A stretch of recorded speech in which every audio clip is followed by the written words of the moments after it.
Everyone, Assalamu alaikum. Welcome to my new moto blog. স্বাধীন বাংলাদেশের প্রথম মোটো ব্লগে আপনাদের স্বাগতম। একটা কথা আছে যে স্বাধীনতা অর্জনের চেয়ে স্বাধীনতা রক্ষা করা কঠিন। এটা হচ্ছে মাত্র বিজয়ের প্রথম ধাপ। এই জয়টা আমাদের, এই জয়টা সবার। এর মাধ্যমে নতুন একটি বাংলাদেশের সূচনা হোক, এটা সবাই প্রত্যাশা করে।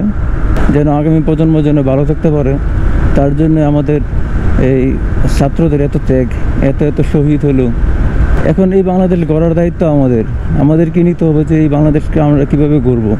আমাদের দায়িত্ব এবং কর্তব্য হচ্ছে যে আমরা দেশের সম্পদ যেন কোনো কারণে নষ্ট না হয় সেই দিকে খেয়াল রাখা। আর যেহেতু এগুলো আমাদের ট্যাক্সেরই টাকায় কেনা, সুতরাং এগুলো রক্ষণাবেক্ষণের দায়িত্ব আমাদের। আর প্রতিটা তৃণমূল পর্যায় থেকে যেন আমরা এসব রক্ষার দায়িত্ব নেই।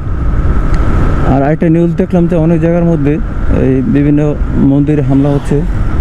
তো এটা মোটেও কোনোভাবে কাম্য নয় যে কোনো মসজিদ মন্দিরে হামলা হবে। হাজারো লাল সালাম তাদের প্রতি, যেই সমস্ত ছাত্ররা এদেশের স্বাধীনতার জন্য শহীদ হয়েছেন। তার মধ্যে উল্লেখযোগ্য হচ্ছে শহীদ আবু সাইদ, শহীদ মুগ্ধ, কিংবা আমাদের নরসিংদীর তাহমিদ। এরকম আরও অনেক হাজার স্টুডেন্ট আছে যারা কি স্বাধীনতার জন্য শহীদ হয়েছেন। আমরা তাদের জন্য দোয়া করব যেন তারা জান্নাতবাসী হয়।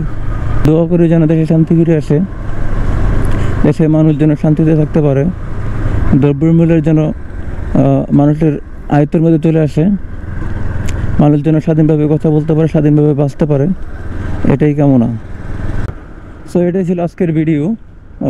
সবাই ভালো থাকবেন, সুস্থ থাকবেন, দেশকে ভালোবাসবেন এবং দেশের সম্পদকে ভালোবাসবেন, যেন এগুলো কোনো কারণে নষ্ট না হয়।